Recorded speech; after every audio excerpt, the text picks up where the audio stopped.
ඉතින් ළමයි අද වීඩියෝ එකෙන් මම ඔයාලට ගේන්නේ අපේ අම්මගේ අන්තිම මතක සටහන් ටික. මගේ හස්බන්ඩ්ගේ අම්මා හදිසියෙම අපි අතරින් නික්මලා ගියා. ඉතින් ඒ පණිවිඩයත් එක්කම අපි මාර විදිහට ෂොක් එකකට පත් වෙලා ඉන්නේ මේ වෙලාවේ. දැනගත්තු ගමන්ම ටිකට්ස් බුක් කරගෙන අපි ලංකාවට යන්න දාගත්තා. ඉතින්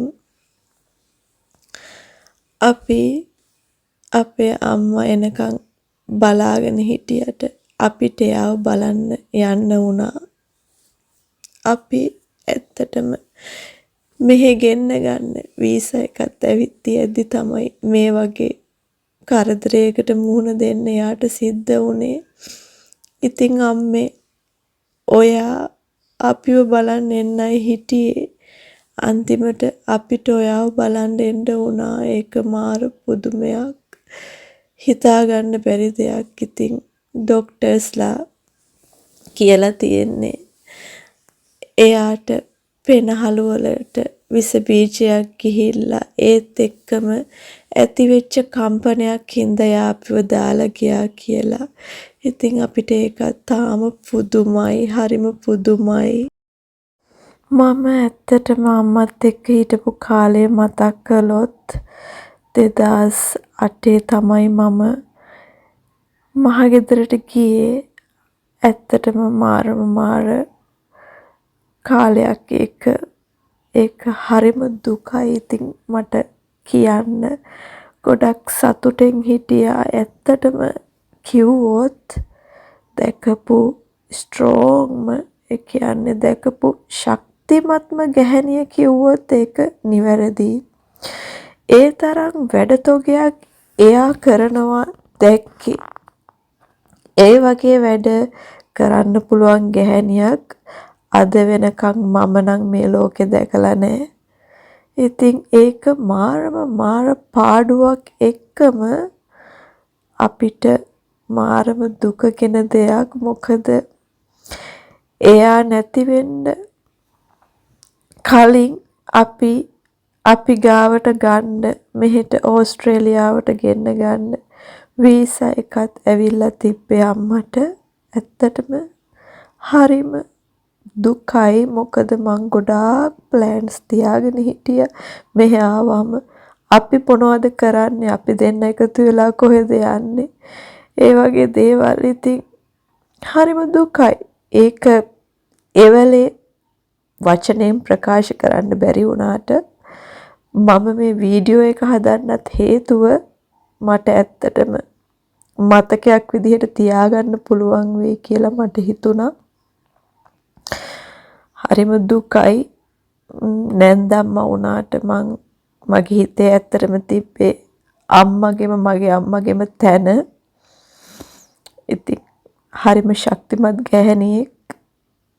එයා නැතුව දැන් ඉතින් මේ ගෙදර හැමෝටම වෙන පාඩුව නම් කියලා නිම කරන්න බැරි තරම්. ඒ පාඩුව මං හිතන්නේ කාටවත්ම ඒ අඩුව පුරවන්න පුළුවන් වෙයි කියලා. එයා හැමදාම කරේ තනියෙන් එයාගේ වැඩ කරගන්න එක. එයාට ඇත්තටම එයා තනියෙන් එයාගේ වැඩ කරගන්න එයාට පුළුවන්කමක් තිබ්බා. එයා ඒ තරම් ශක්තිමත්. ඉතින් එයා හැමදාම කියන්නේ මට තාම පුළුවන්. මට මගේ වැඩ තාම කරගන්න පුළුවන් කියලා. ඉතින් ඒ වචනවල තිබ්බේ ඇත්තටම මාර ශක්තිමත් බවක්. ඉතින් අපි සමහර අය දකිනවා වයසට ගියාම එයාලට තමන්ගේ වැඩ කරගන්න බෑ, කාගේ හරි උදව්වක් ඕනේ. ඉතින් මේ අම්මට මං හැමදාම දැක්කේ එයාගේ වැඩ එයා තනියෙන්ම කරගන්නවා.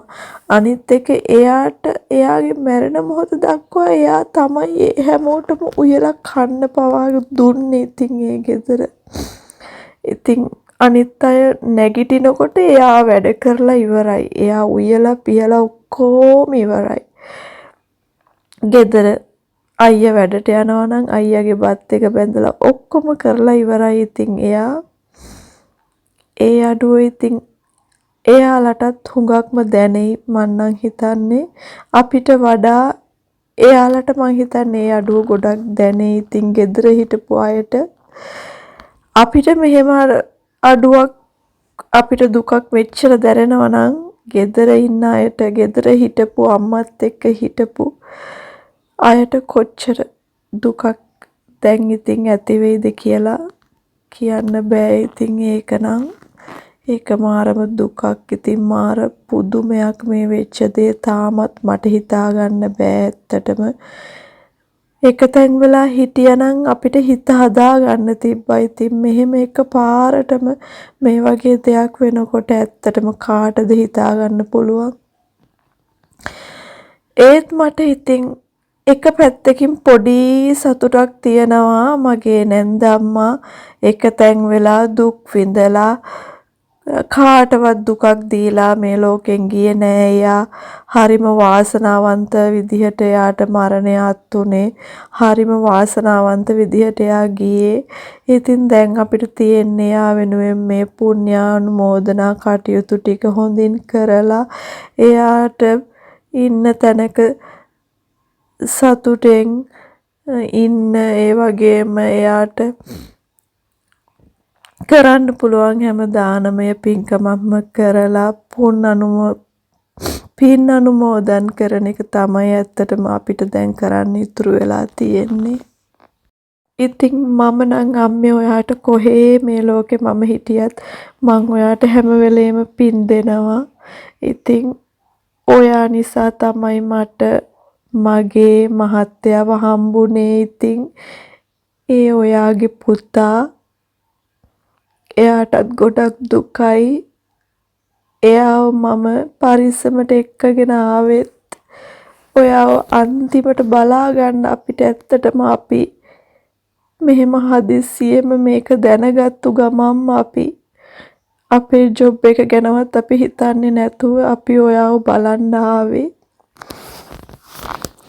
ඉතින් අපි හිතුවේ ඔයා අපිව බලන්න එයි කියලා. ඊට කලින් අපිට ඔයාව බලන්න එන්න වුණා. ඉතින් මොනවා කරන්නද නේද අම්මේ? මේ ලෝකේ හැමෝටම අත් වෙන දේ තමයි ඔයාට අත් උනේ. ඉතින් ඒක කලින්ම වෙච්ච එකයි අපිට දුක. ඉතින් ඔයා අපි ගාවට එන්න හිටියා. ඉතින් ඒ නිසා අපිට ගොඩක් දුකයි. ඉතින් අම්මා ඉන්න තැනක හොඳින් ඉන්න කියලා අපි ප්‍රාර්ථනා කරනවා. නිවන් සුව අත් වෙන්න කියලා ඔයාට. ඔයා වගේ අම්මෙක් ඉතින් අපිට ආය ලැබෙන්නේ නෑ. අපිට ඉතින් ඒ අඩුව නම් අම්මේ හුඟක් දැනෙයි. ඉතින් අම්මේ අපි හැමදාම ඔයත් එක්ක ඉන්නවා. මම සමීර අයියා, ලොකු අක්කා, දිනේෂ් අයියා, සුදු අක්කා, අතුල අයියා, චූටි අක්කා, නිශාන්ත අයියා, යශෝදි නංගි, ඒ වගේම ඔයාගේ මිනිපිරියෝ හැමෝමත් අපි හැමෝම ඔයාට පින් දෙනවා. අපි ඉන්නකම් අපි මැරෙන තුරාවට ඔයාට පින් දෙනවා. ඇත්තටම අම්මේ ඔයා අපිට කොච්චරනම් කන්නම දීලා ඇද්ද? අපි ලංකාවට නිවාඩුවක් ගියොත් ඔන්න ඉතින් කෑම උදේ ඉඳන් හදලා බලාගෙන ඉන්නවා අපි එනකන්. ආවට පස්සේ අපිට කන්න කියලා ඉවරයක් නැහැ. ඒ වගේම ඔයා කන්න දීලා ඇති මං හිතන්නේ මිනිස්සු දසදහස් ගානකට කන්න දීලා ඇති. ඔයා ඒ කරපු දේවල් වලින් ඒ කරපු පින් වලින් ඔයාට කොච්චර කෑම හම්බුණාද කියලා ඔයා දකින්න ඇති. ඔයා බලාගෙන ඉන්න ඇති එදා. ඒ තරම් කෑම තොගයක් ගමෙන් ඔයාට එදා හම්බුණා අම්මේ. ඔයා දීලා තියෙන දේවල් නිසා තමයි ඒ වගේම පිරිකර තොගයක් ඔයාට ගම්වාසී නෑදෑ හිතවතුන්ගෙන් හම්බුණා අම්මා. ඉතින් ඔයා බලාගෙන ඉන්න ඇති ඔයා කොච්චර පින් කරපු කෙනෙක්ද කියලා. ඔයාට හැමදේම හම්බුණා අඩුවක් නැතුව. ඒ වගේම ගෙදර හැමෝම ඔයාගේ නෑදෑයෝ හැමෝම ඔයාගේ දරුවන් හැමෝම ඔයාට කරන්න පුළුවන් උපරිම විදිහට ඔයාගේ අවසාන කටයුතු ටික ලස්සනටම කරන්න සූදානම් කරගත්තාම මේ ඉතින් අපි ඒ ටික ලස්සනටම කරන්න සූදානම් වෙනවා. පුංචි අයත් මැරිලා යනවා. වැඩිහිටි අයත් මැරිලා යනවා. සල්ලි තියෙන මිනිස්සුත් මැරිලා යනවා. සල්ලි නැති දුප්පත් මිනිස්සුත් මැරිලා යනවා. ප්‍රසිද්ධ අයත් මැරිලා යනවා. අප්‍රසිද්ධ මිනිස්සුත් මැරිලා යනවා. කොයියම්ම හෝ තැන්වලදී මැරිලා යනවා. එක එක උපක්‍රම වලින් මැරිලා යනවා. ඊළඟට ජීවත් වෙන පරිසරයේ ධර්මයේ හැසිරෙන්න පිනක් කරගන්න සිල් ආරක්ෂා කරගන්න තියෙන අවස්ථා වෙහි යනවා. ඒවට අනුග්‍රහ නැති වෙවි යනවා. කල්යාණ මිත්‍රයන්ගේ ඇසුර අහිමි වෙවි යනවා. බලන්න මේවා දිහා හොඳට. තෙරුවන් සරණ මුණ ගැහිච්ච මේ අවස්ථාවේ පමා වෙන්න නම් එපා. හොඳට තමන්ගේ ජීවිතේට අවස්ථාව ලැබෙන විදිහට පින් කරගන්න, කුසල් කරගන්න, යහපතේ හැසිරෙන්න, ධර්මයේ හැසිරෙන්න.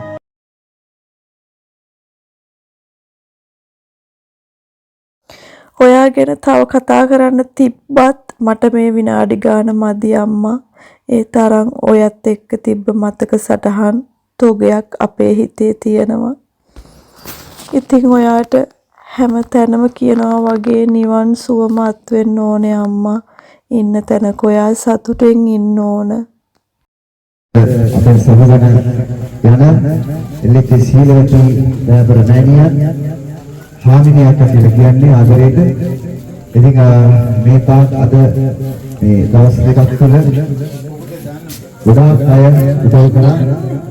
මුලින්ම වෛද්‍ය අතිරිවල වෛද්‍ය දිනවර්ධන මහතා, ඒ වගේම ගම්පහ ස්පිරිතාලේ සේවක මඩුල්ල ડોක්ටර්ස්ලා නෝනලා ඔක්කොම, ඒ වගේම ප්‍රදේශවාසී සහ අසල්වාසී සියලු දෙනාගෙන් උදව් උපකාර ලැබුණා. විශේෂයෙන්ම දම්පුර ආයතනයේ උරපොළ දම්පුර ආයතනයේ ගරු සභාපතිතුමා ඇතුළු කාර්ය මණ්ඩලයේ එයාගේ ස්තුති. කිරිදිවල කුමාර මල්ශාලාව ඒ අධිපතිතුමා ඇතුළු කාර්ය මණ්ඩලයේ ස්තුතිය ප්‍රකාශ කරනවා. ඒ වගේම සහෝදරියන් විතරයි ඉන්නේ මේ නෑනියන්ට, ඒ සහෝදරියන්ට ස්තුති. සියලුම දරුවන්ට, මුණුබුරන්ට, මිනිපිරියන්ට, සියලුම දරුවන්ට, ඒ වගේම තවත් විශේෂ දෙයක් වෙලා තියෙනවා. දයාබර එල්එච් සීලවදී නෑනියන්ගේ ඇස ගන් දීලා තියෙනවා. ඉතින් ඒකත් මම හිතන්නේ සුවිශේෂී කරුණක්. මම හිතන්නේ ඒක හොඳම දෙයක්. ඉතින් ඒක කාට හරි ඇස් පෑදිලා නේද? ඇස් දෙක ගන්න වගේ සුවිශේෂී කටයුත්ත. ඒ වගේම අසරණ සරණ අවමංගල්‍ය කාර්ය සමිතිය, එයාට ස්තුතියි, ඒ ගුරු පිටිය. ඉතින් සියලු දෙනාටම ස්තුතිය කළ කරමින් අපි අතරින් නික්ම යන එල්එච් සීලවති හාමිනිය අක්කා බාබර මෑණියන්ට නිවන් සුව ප්‍රාර්ථනා කරමින් සාදුකාරයක් ලබා දෙන්න කියලා සමගින් ඉල්ලා සිටිනවා. ස්තුතියි.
ඉතින් අපි මෙන්න මේ විදිහට අම්මගේ අවසන් කටයුතු ලස්සනට ඉවර කරා.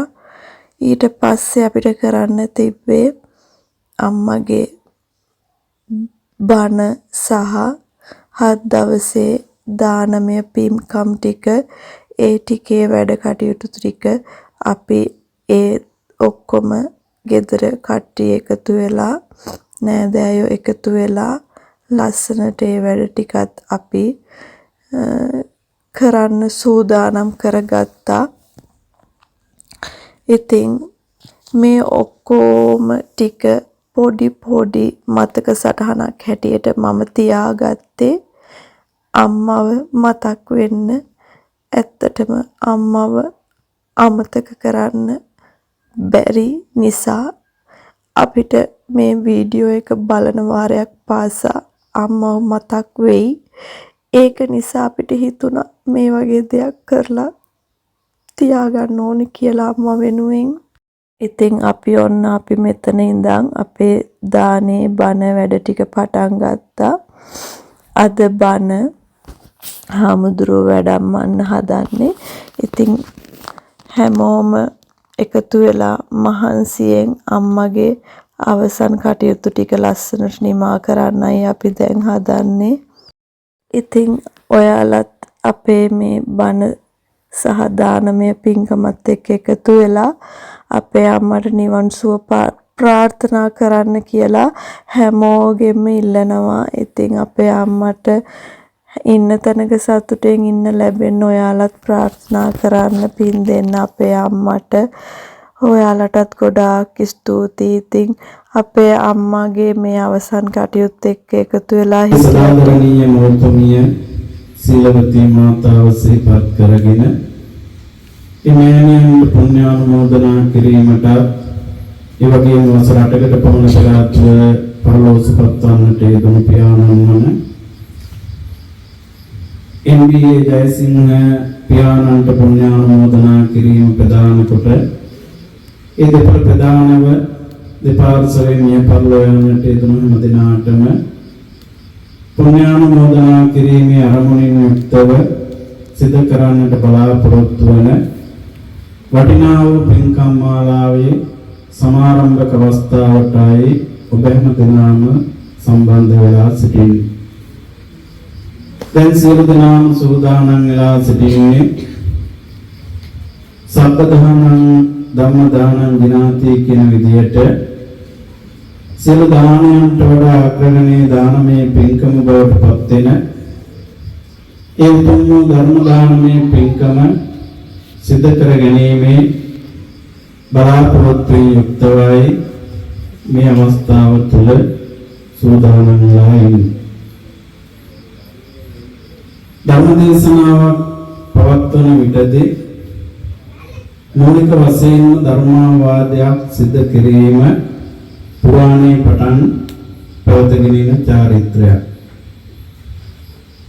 ධර්මාවාදයක් සිදු කරනවා කියලා කියන්නේ අපි ධර්ම ශ්‍රවණය කරන්නේ කොහොමද? ඒන් ප්‍රයෝජන ගන්න අපි කටයුතු කරන්න ඕන කොහොමද?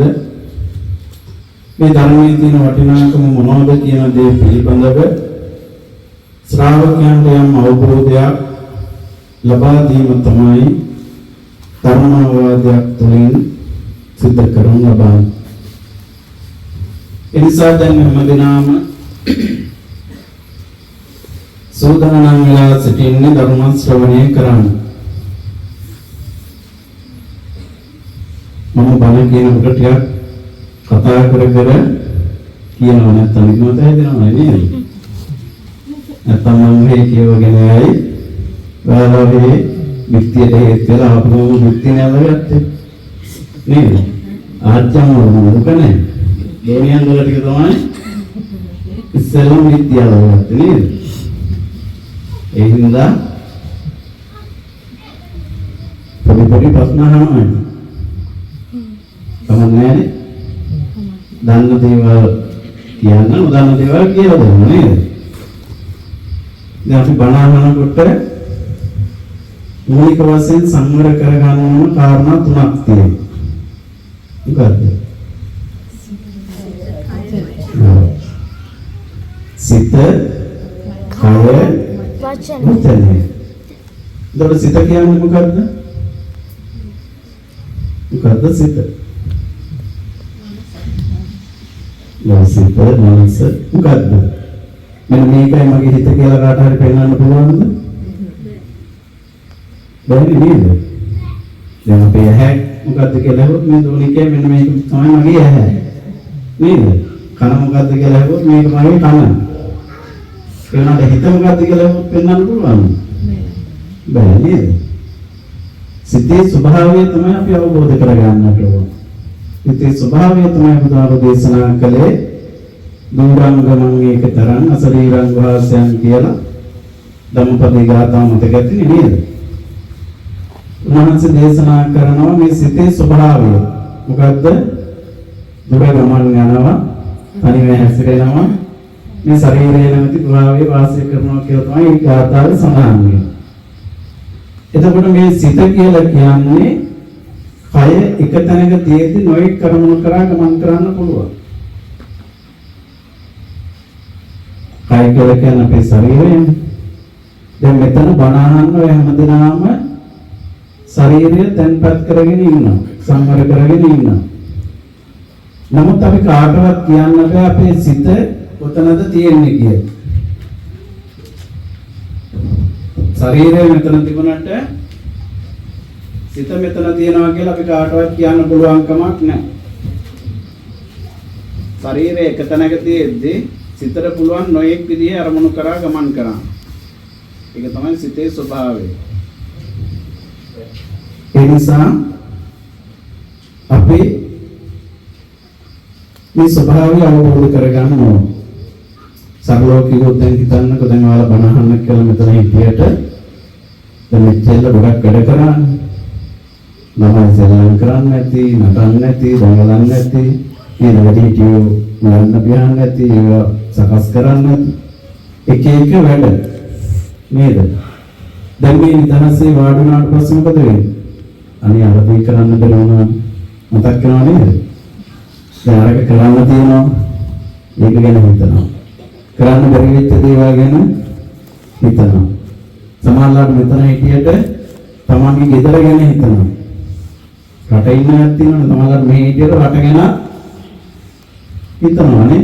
ඒක තමයි සිතේ ස්වභාවය. ඒක වැරද්දක් නෙමෙයි. අපි කාගේ ස්වභාවය ඒක.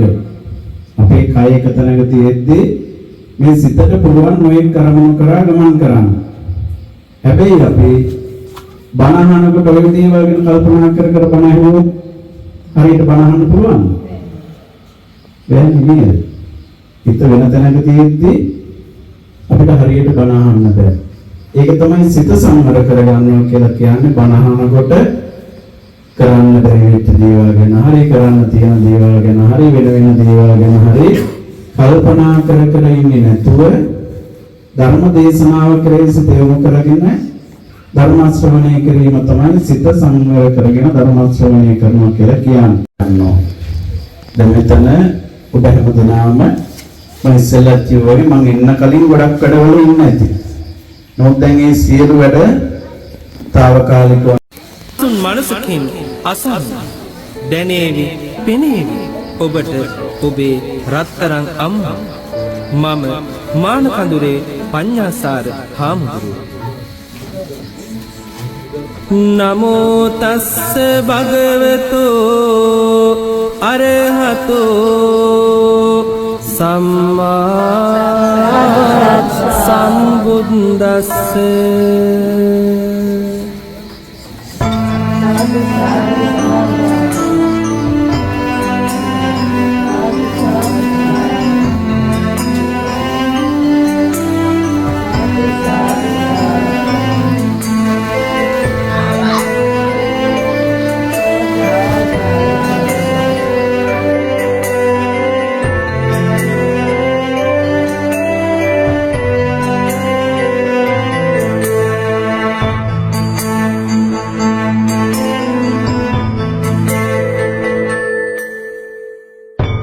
හිත තුළ ඇති කරුණා නැත නිම්මා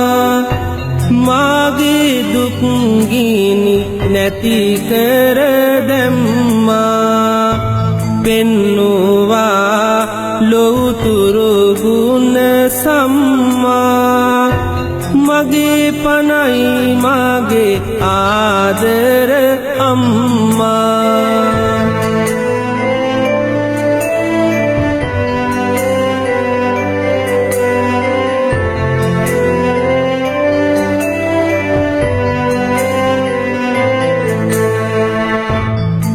මව්කුස තුල මා සිටි ඒ කාලේ ඔබගේ හදවත දැනුනි ඒ වේලේ තිබුණු කැලෙන්ඩර ගෙයි මැද සාලේ බලමින් ඔබ රැක්කා නීති සීලේ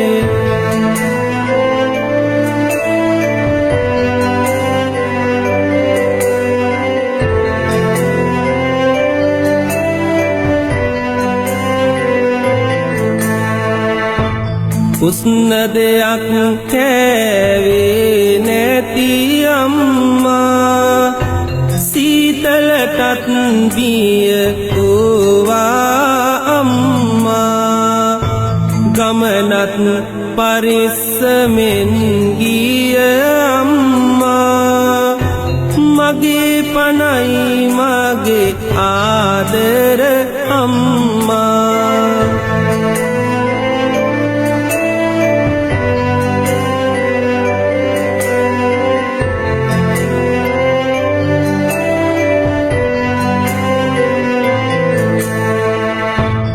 පන්සලටත් සෑදැහෙන් ගිය අම්මා බණපද අසමින් සැනසුණු අම්මා සිල් රෙද්දෙන් සිසිලස ලැබූ අම්මා මගේ පනයි මගේ ආදර අම්මා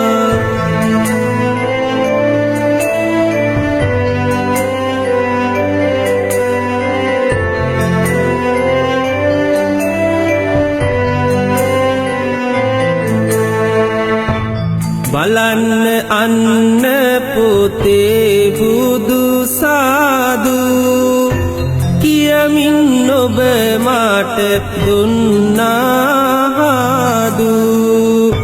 මතකෙට එන විට ඔබේ ගුණ වීදු නෙතගින් කඳුලක් වෙනවා මෝදු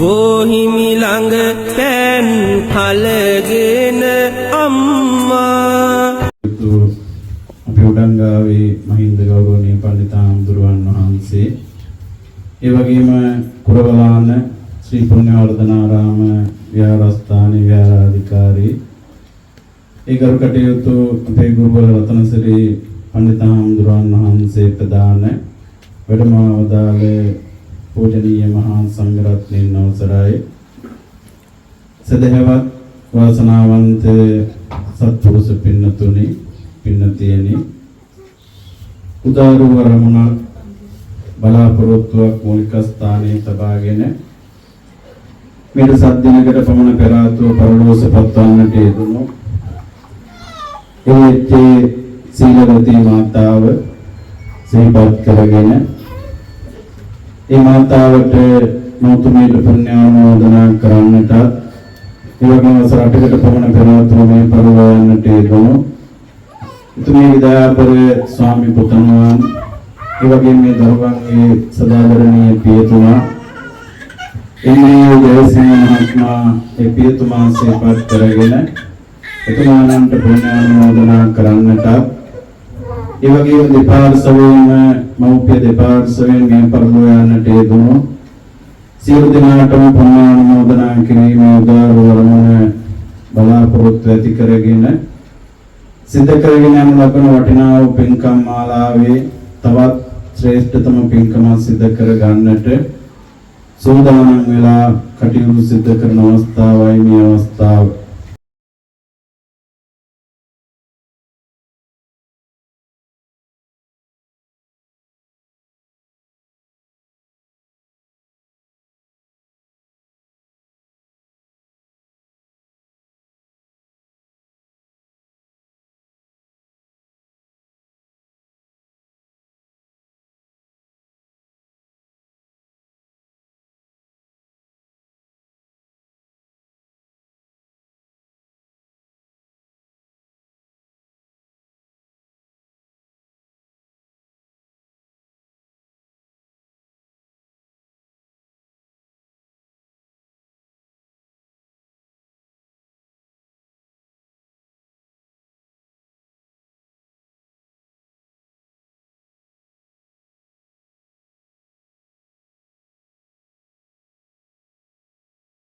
ඉතින් අම්මේ ඔයාගේ වැඩ ටික ඔයාගේ අවසන් කටයුතු වැඩ ටික ලස්සනටම නිමා වුණා.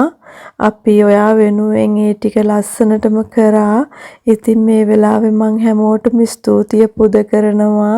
ගෙදර හැමෝම වෙනුවෙන් හැමෝම ඔයාගේ ළමයි 5 දෙනාම ඔයා වෙනුවෙන් ඒ දේ ලස්සනටම කරා.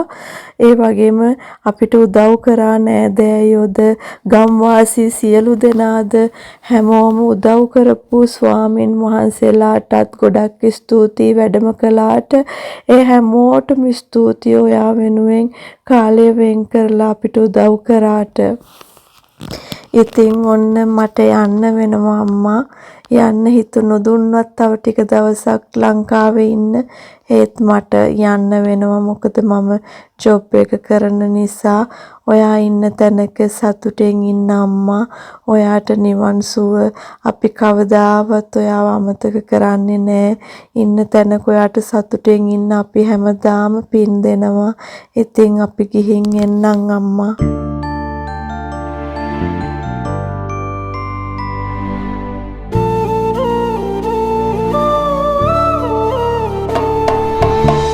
දෙකක් නැති මට නම් ඈතින් රුව ඔබේ පැලෙන තරමට හදවත පිරේ.